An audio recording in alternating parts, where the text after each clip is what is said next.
J'espère que tu te portes bien et je prie que tu te portes bien. Alléluia. Nous sommes dans le mois de mars, le troisième mois.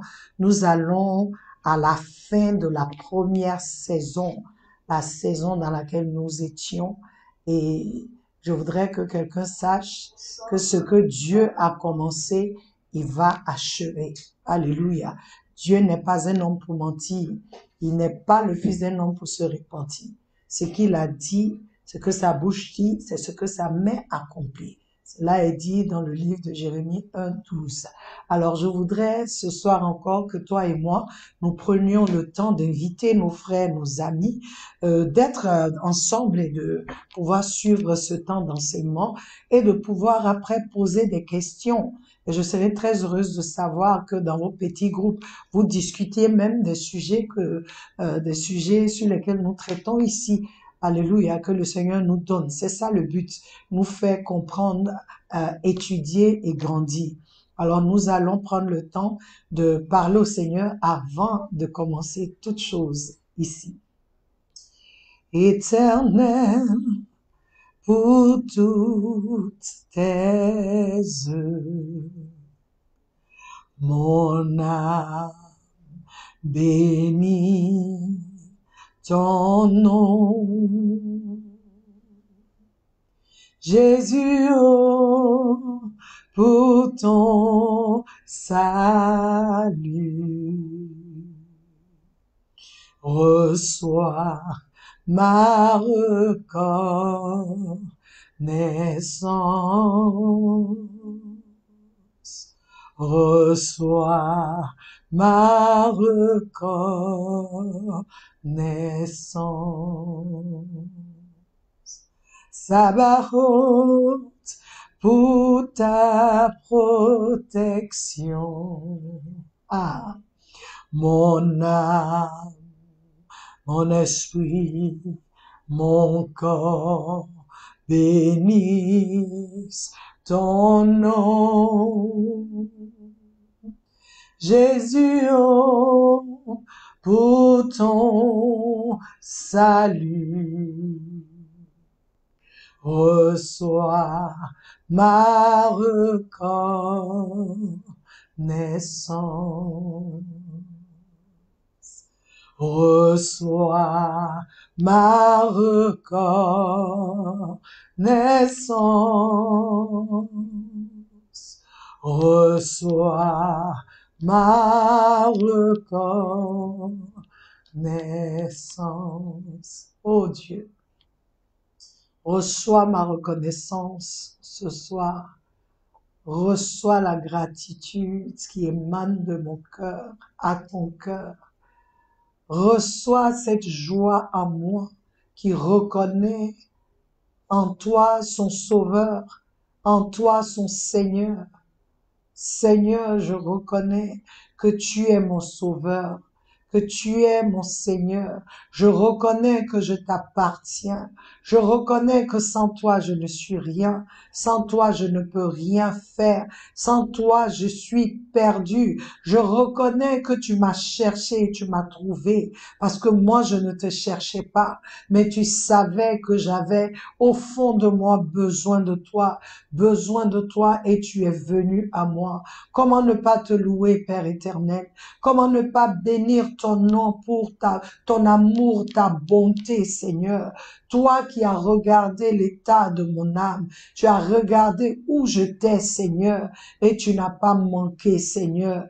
Ô Dieu, d'avoir compassion et d'envoyer ton Fils unique à la croix pour moi et tous ceux-là qui ont cru en lui comme Seigneur et Sauveur. Ce soir encore, Papa, reçois notre reconnaissance. Reçois, Seigneur, l'expression de notre cœur, en ton cœur, Seigneur. Pas seulement le fruit de mes lèvres, mais que ce que mon cœur ressent en ce moment, que cela, oh mon Dieu, soit communiqué à ton cœur, afin que tu saches, oh mon Dieu, que tu es tout pour moi. Tu es tout pour moi. Tu es ma vie, Seigneur. Tu es ma gloire. Tu es ma puissance, Seigneur. Tu es ma vie parce que je suis morte sans toi. C'est ta vie en moi qui fait de moi qui je suis actuellement. C'est ta vie en moi qui donne vie à ce vase que je suis. Oh Seigneur, inonde-moi, inonde mon frère, inonde ma sœur en Seigneur, en ce nouveau mois, ce troisième mois, Seigneur, que les morts d'entre nous soient ressuscités, ceux qui marchent en tant que fils de Dieu, mais qui sont morts à l'intérieur, que ta vie soit activée en eux, que ta vie soit activée, Seigneur, et que chacun puisse se relever de là où il est, que en ce mois de mars, ce troisième mois, Seigneur, que ce qui est de la mort périsse, oh mon Dieu, et que ce qui est de la vie, Seigneur, soit exalté en nous, Seigneur, que tout ce qui est sémence de la mort soit détruite complètement, Seigneur, que les mensonges des ténèbres dans nos pensées, les mensonges des ténèbres qui sont devenus en nous, Seigneur, des forteresses, soient ébranlés maintenant dans le nom de Jésus, à cause de la puissance de la vie de Christ, la puissance de la résurrection, que l'esprit de résurrection s'élève en chacun de nous, Seigneur, en ce troisième mois de l'année,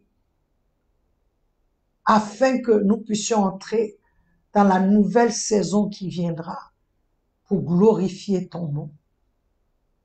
Merci de ressusciter en nous une nouvelle flamme, Seigneur, un nouveau zèle pour toi, une nouvelle passion. Alléluia. Gloire à Jésus, peuple de Dieu. Si je n'arrête pas, je vais continuer de prier. Je vais continuer de prier, mais je veux que tu saches que je prie que ce mois de mars pour toi soit un mois de victoire. Comme la Bible dit, Jésus est ressuscité le troisième mois et c'est ce que je reçois, que la puissance de la résurrection nous visite, chacun de nous, que la puissance de résurrection te visite, toi-même qui suis maintenant et celui ou celle qui suivra après, que la puissance de la résurrection nous visite dans notre homme intérieur, nous visite dans tous les domaines de notre vie, nous visite dans notre relation avec le Seigneur, que la vie soit donnée, la vie revienne dans le nom de Jésus, dans le nom de Jésus. Béni soit le nom du Seigneur, notre Dieu et notre Père. Alléluia. Peuple de Dieu, c'est notre année où nous parlons, le Seigneur nous a donné le thème la foi. Et l'écriture sur laquelle nous nous basons, c'est l'écriture qui se trouve dans le livre d'Hébreux, Hébreux chapitre 11, verset 1, qui dit « Or la foi est la substance des choses qu'on espère, l'évidence des choses qu'on ne voit pas. » Peuple de Dieu, je répète, « Or la foi est la substance des choses qu'on espère, l'évidence des choses qu'on ne voit pas. » Aujourd'hui, nous allons terminer avec ce verset. Mais nous terminons, mais ça ne veut pas dire que pour toi c'est terminé. Tu peux toujours aller étudier ce verset encore, comme le Seigneur nous donne de l'étudier. Et aujourd'hui, nous voulons parler de l'évidence des choses qu'on ne voit pas. Alléluia. Et je vais commencer par parler de ce que c'est que l'évidence. C'est quoi une évidence? Excusez-moi, je vais bien m'asseoir. C'est le caractère de ce qui s'impose, selon le dictionnaire, le dictionnaire Larousse, c'est le caractère de ce qui s'impose à l'esprit avec une telle force qu'on n'a besoin d'aucune autre preuve pour en connaître la vérité, la réalité. C'est une certitude. Quand on parle d'évidence, quand on dit que c'est évident, on est en train de... Ça s'impose, tu peux rien faire. Ça s'impose. Alléluia. C'est une certitude. Ça, c'est la définition du dictionnaire Larousse. Et cette définition, peuple de Dieu, nous montre, comme je l'ai dit depuis le début, que la foi n'est pas du domaine de la chair. Parce que ici, il dit, c'est le caractère de ce qui s'impose à l'esprit. Pas à l'âme, pas au corps, mais à l'esprit. Parce que la foi, Je dirais, c'est une vertu qui vient de l'esprit. Et on a dit que c'est Dieu qui donne la mesure de foi à chacun. Donc, ça ne peut pas être charnel. Parce que comme je dirais, l'initiateur de qui ça vient, l'origine de la foi ne vient pas d'un homme, ça vient de Dieu. C'est lui qui donne à chacun de nous. Et il dit dans la parole qu'il a donnée à chacun de nous. C'est quelque chose qui s'impose sans combat. Il faut que ce soit clair. C'est une vérité qui s'impose sans combat dans ton homme intérieur. C'est ton homme intérieur qui fait cette découverte. Et ton homme intérieur en devient l'expression. J'aime cette partie-là. Quand je recevais. Ça dit, tu reçois cette évidence-là dans ton homme intérieur et ton homme intérieur exprime cela. Exprime cela. Alors, selon la Bible, l'évidence, c'est la traduction du mot elpanim. Elpanim, c'est en hébreu, qui veut dire sur le visage. Dans le livre de Job 6, 28, il dit, quand il parlait, il dit, maintenant donc, je vous prie, regardez-moi. Comme il disait, regardez mon visage, car cela serait évident si je mentais. Comme souvent quand quelqu'un ment, tu le regardes, tu sais que la personne ment. Il y a des pros en mensonge. Donc, pour savoir que cette personne ment, c'est son homme intérieur qui va te dire à l'intérieur que c'est faux. Ce n'est pas vrai ce que la personne dit. Mais Job, il dit, regardez mon visage et vous saurez que ce que je vous dis là, je dis la vérité, je ne suis pas en train de mentir. Mon visage doit être l'évidence. Qu'est-ce que ça veut dire? En hébreu, la phrase panim al panim veut dire avoir une profonde rencontre quand l'on vient à comprendre une haute vérité concernant notre humanité en raison de la vérité que l'on reçoit concernant Dieu. Est-ce que vous avez remarqué que chaque fois dans la Bible nous donne les exemples. Quand Ésaïe a rencontré Dieu, qu'est-ce qu'il a fait? Il dit, oh, maudit je suis. C'est fini pour moi, malheur à moi. Pourquoi? Parce que c'est la rencontre qu'il a faite l'a mené à voir Dieu, la sainteté de Dieu. Donc cette sainteté-là lui a montré à lui automatiquement qui il est. Et la réponse à cela, c'est se prosterner et dire malheur à moi. Je n'ai pas le droit de voir ce que je viens de voir parce que je ne suis pas saint. Je vis parmi les pécheurs et je vis parmi les gens qui ont la bouche, qui disent des blasphèmes. Il dit, malheur à moi. Quand Jean a vu le Seigneur Jésus, Jean qui se couchait sur le Seigneur Jésus, quand il a vu qui il est vraiment. Quand il a vu ça, qu'est-ce que la Bible dit? Il dit que lui-même, il dit, je tombais comme mort à ses pieds. Il fallait que le Seigneur le touche. Quand tu vas dans le livre de Daniel, tu as les mêmes choses. Tous ceux qui ont fait une rencontre, ça dit cette vérité, cette haute vérité, qui sont rentrés quelque part, qui ont fait une rencontre profonde avec Dieu, lorsqu'ils ont rencontré Dieu, tout cela, quand il y a quelque chose qui change, ça dit, tu peux pas leur dire que Dieu n'existe pas. Tu peux pas dire ça, que Dieu n'existe pas. Parce qu'ils sont rentrés quelque part.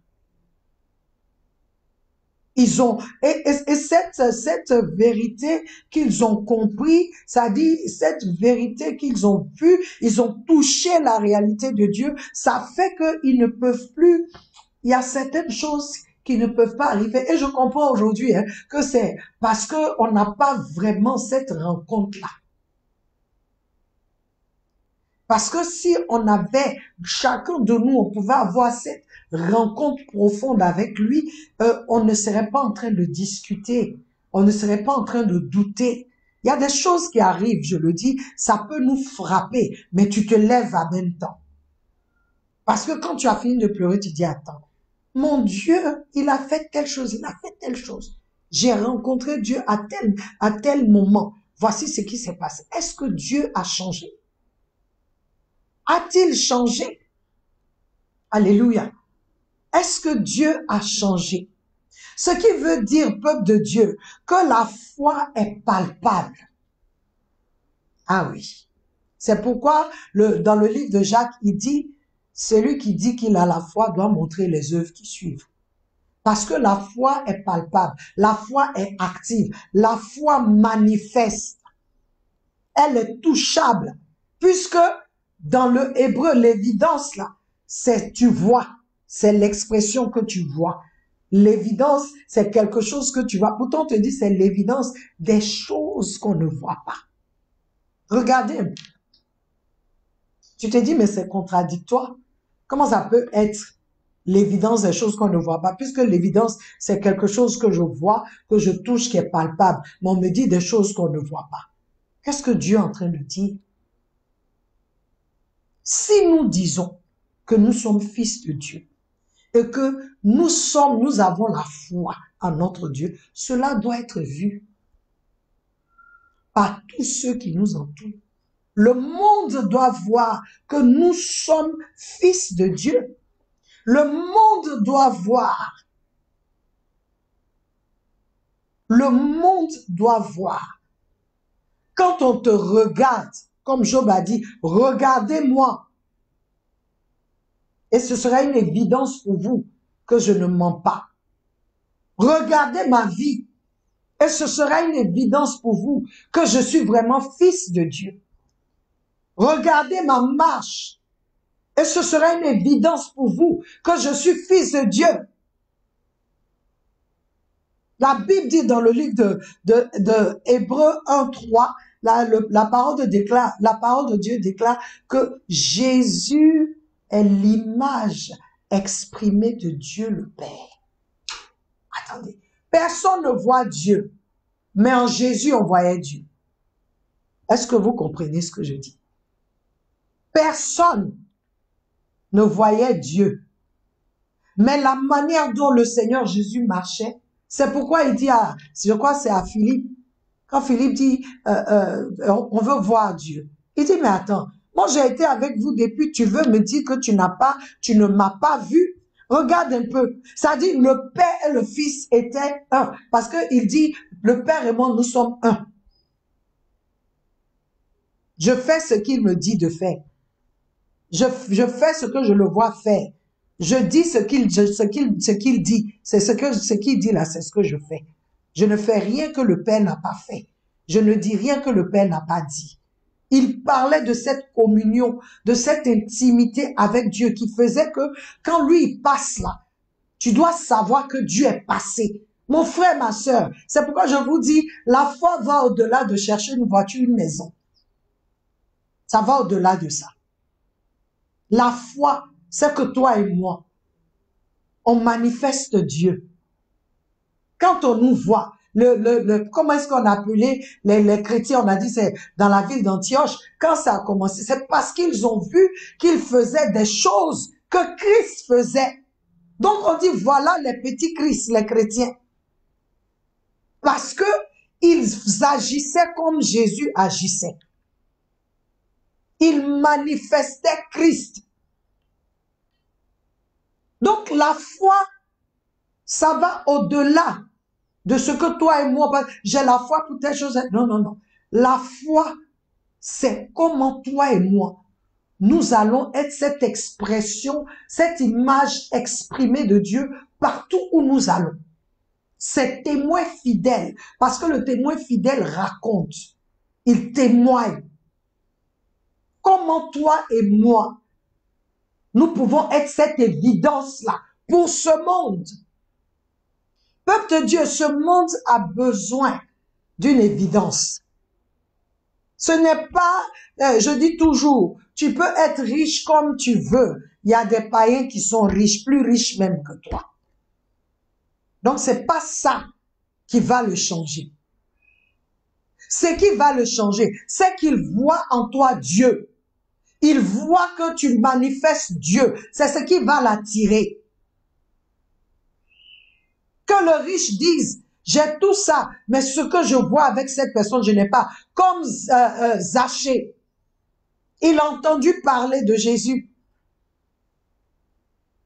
Zachée est monté sur le sycomore. Lui, je dirais une personnalité, même s'il n'était pas bien vu par les Juifs, il était une personnalité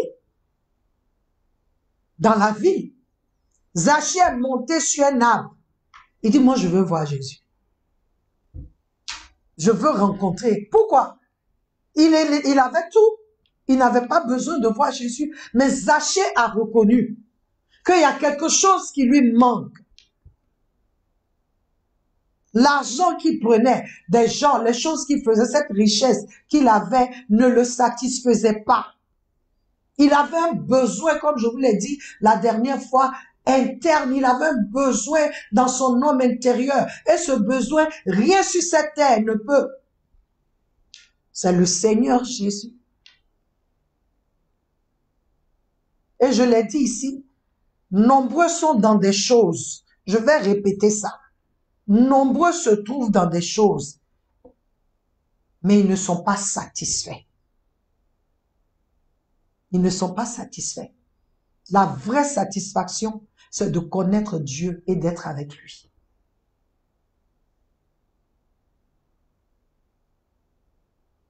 Il y a cette vérité. Il dit Jésus était l'image exprimée de Dieu. Donc ça veut dire que partout où il va, partout où il entrait, il faisait ce que Dieu allait faire. C'est ce qu'il faisait. Notre foi, la foi dont notre Père, dont notre Père nous parle en ce mois, en cette année comment on appelle ça, de la foi, c'est cette foi où rien ne peut nous arrêter parce que nous sommes l'image exprimée de Dieu. Ça dit, tu rentres partout et quand tu rentres là-bas, il y a un impact. Il y a un impact. Le Seigneur Jésus, partout où il entrait, il impactait. Les gens étaient tellement étonnés de Jean-Baptiste parce que ce qu'il faisait, comment il se comportait, son attitude et tout, ils sont venus lui demander, est-ce que c'est toi qu'on attend? Pourquoi? Parce que il faisait exactement ce qu'il devait faire. Donc, Jean, dans le livre de Jean chapitre 1, il dit, il est venu pour témoigner de la lumière. Lui-même, il n'était pas la lumière, mais il était confondu à la lumière. Parce que il faisait exactement. Il faisait ce que le Père, il disait ce que le Père lui disait, il faisait ce que le Père lui disait de faire. Notre foi doit arriver à ce niveau. Ou ce n'est plus une histoire de voiture, parce qu'en tant que fils de Dieu, je peux changer les pierres en paix. Donc, c'est rien ça. Ça, c'est d'autres choses. Mais, notre foi maintenant, c'est d'arriver à ce niveau-là où c'est le Père que nous exprimons partout où nous allons. Donc, frères et sœurs, quand on parle d'évidence, c'est ça. Mais la deuxième partie dit l'évidence des choses qu'on ne voit pas. Comme on ne voit pas Dieu, toi, tu dois être celui qui montre Dieu. Ça dit qu'on te voit, on voit Dieu. Aujourd'hui, on a beaucoup de problèmes. Les chrétiens, nous les chrétiens, je ne nous critique pas, on est tous là. On a beaucoup de problèmes parce que on ne sait pas si on est chrétien, si on n'est pas chrétien, parce que c'est-à-dire on se met dans tout. Nous sur qui le monde doit prendre exemple, nous prenons exemple sur le monde. Nous qui devons être, comment on appelle ça, un besoin pour eux, eux ils deviennent un besoin pour nous. Pourquoi? Parce qu'on n'a pas encore fait cette rencontre-là. Vous savez pourquoi Daniel, Shadrach, Meshach, Abednego ont pu tenir. Ils connaissaient Dieu. Mais arrivés à Babylone, ils ont expérimenté un autre niveau. Et ils se sont tenus sur la parole. Ils ont dit, on ne peut pas manger, nous on devient végétarien. Donnez-nous seulement les légumes. On va manger ça. Ils ont changé leur régime alimentaire. Ils étaient en train de montrer, nous sommes Hébreux. Nous ne sommes pas des Babyloniens. Nous n'allons pas prendre part à la table du roi. Même si c'est la table du roi, nous n'allons pas le faire. Parce que notre Dieu, ces choses qui sont là sont sacrifiées à leur Dieu d'abord. Nous n'allons pas manger ça. Et ils ont vu, ils ont donné 10 jours. Regarde-nous, si on n'est pas en bon point, là, on va manger, on sera obligé. La Bible, la parole déclare qu'ils étaient plus healthy, ils étaient beaucoup plus en santé, en bonne santé que les autres, qui étaient aussi des nobles, hein, des princes, mais qui se sont dit, bon, on nous a envoyé ici, nous on mange toujours à la table du roi, donc on peut manger. On n'entend même pas parler d'eux. On entend parler de ces quatre-là qui ont posé un acte. Pourquoi? Parce qu'ils avaient foi. Que Dieu, s'ils font ce que Dieu dit, Dieu sera avec eux. Et Dieu, pour montrer qu'il est avec eux, a fait quelque chose. Oh non, notre papa, il est fort. Il a donné un songe au grand Nebuchadnezzar. Et il a oublié. Mais il était tellement effrayé, il savait que le songe là, c'était dangereux. Donc il demande à ses magiciens, peuple de Dieu, quand tu as la foi, il y a un moment où Dieu va commencer à se manifester. Toi qui es fatigué pour dire, ah, j'ai lavé mes mains dans l'innocence et puis j'ai marché droit et tu, ça ne va pas, le monde est en train de partir, moi je vais faire, je t'encourage. N'abandonne pas. Parce que quand tu as cette foi en lui et que tu manifestes, parce que ta vie manifeste cette foi-là, la manière dont tu marches, tu parles, où tu vas, les choses que tu fais, comment ton style de vie, tout ça c'est la manifestation de ta foi en Dieu.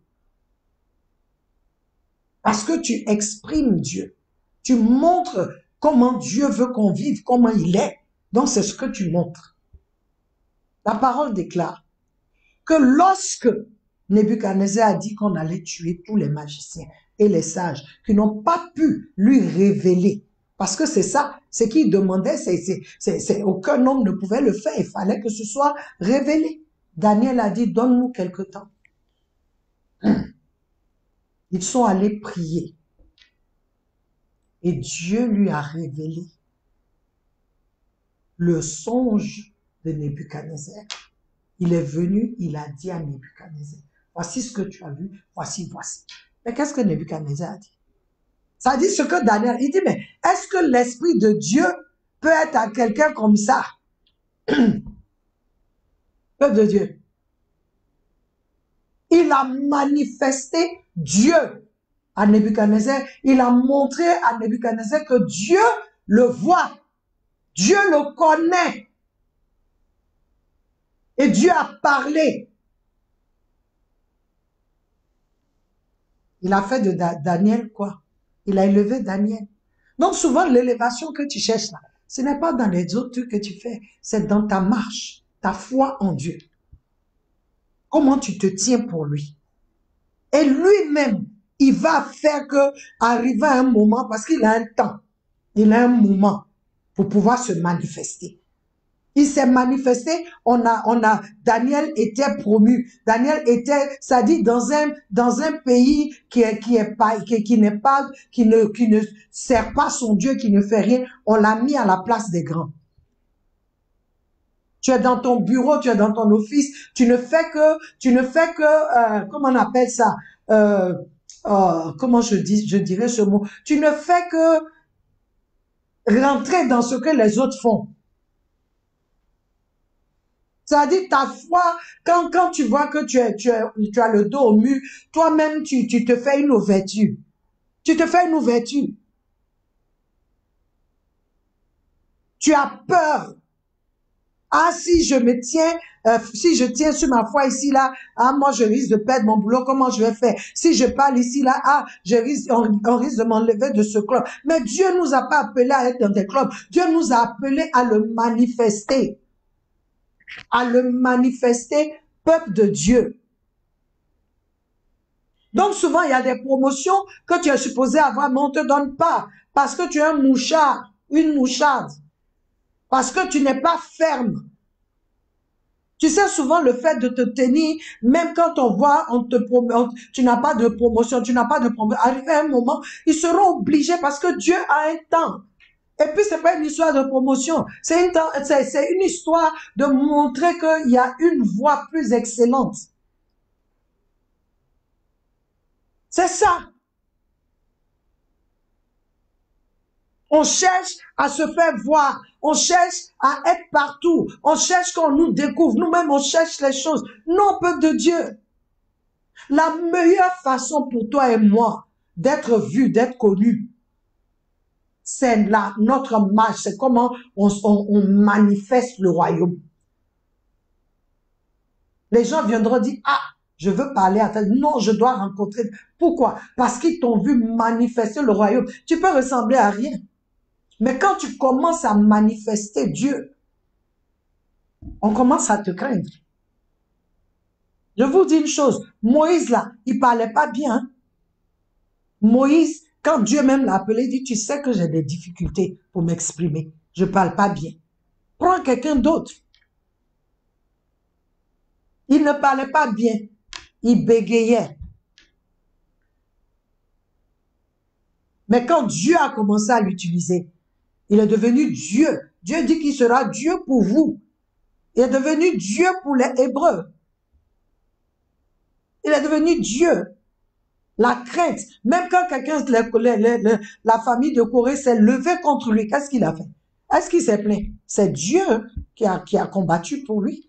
Donc, il y a certaines choses-là. L'ennemi nous effraie, l'ennemi nous met des pensées inutiles, des pensées qui nous conduisent dans le doute ou dans la peur. Je veux encourager quelqu'un aujourd'hui. Soyons l'image exprimée de Dieu. Et l'image exprimée de Dieu, c'est qu'on te regarde et puis on voit ce qu'on ne voit pas. Et c'est pas si vous comprenez. C'est ce qu'on a dit. Ce qu'on ne voit pas. Ce qui est invisible là. Nous allons commencer à exprimer Dieu. Et ça s'appelle la foi. Parce que tu marches selon ce que lui l'a dit, pas selon là où tu es. Pas selon ce qui est dit ici. Donc tu commences à manifester le royaume là où nous sommes. Peuple de Dieu, ce temps prend fin. Je veux que ça rentre dans ton corps. Ça rentre dans tes cellules, cette parole. Que ça rentre dans ton sang, alléluia. Que cette parole pénètre ton homme intérieur, pénètre ton esprit, pénètre ton âme, pénètre ton corps. Et que cette parole déloge en toi tout ce qui est mensonge des ténèbres. Que cette parole déloge, elle vienne avec puissance et brise tout ce qui a été construit en toi pour t'amener à ne pas comprendre qui tu es, ce que Dieu attend de toi dans le nom de Jésus. Que cette parole maintenant détruise toutes ces semences de des fils de Dieu. Elle n'a pas dit elle attend Dieu. Hein? Elle attend la manifestation des fils de Dieu. Tu dois te manifester. Mais pour te manifester, ce n'est pas dans la chair, c'est par la foi. Par la foi. Que le Seigneur te bénisse. Que le Seigneur t'amène, t'élève de là où tu es assis. Toi qui es assis, qui fais le deuil, lève-toi. Tu as appelé toi à relever ceux qui sont dans le deuil. Tu as appelé toi à bénir ceux qui sont, d'après mon mari, débénis. Tu as appelé à ôter la malédiction de la vie de ceux qui sont maudits. Tu as appelé à détruire les œuvres des ténèbres. Par la foi, Enoch À 65 ans, a dit non, je ne vis plus comme les hommes vivent ici. Je commence à marcher avec Dieu. Et il n'a pas vu la mort. Hey, peuple de Dieu, que le Seigneur nous bénisse. Cette parole me touche particulièrement. Que la vérité de Christ se pose dans ton esprit. Et que tu deviennes panim al panim. Que lorsqu'on te regarde, que ton oui soit oui, ton non soit non. Que quand tu parles, on regarde ton visage. Qu'on ne se dise pas, est-ce qu'il dit la vérité ou est-ce qu'elle dit, est-ce qu'elle... Non, non. Quand on te regarde, qu'on voit que tu es fils de Dieu. C'est ça la foi.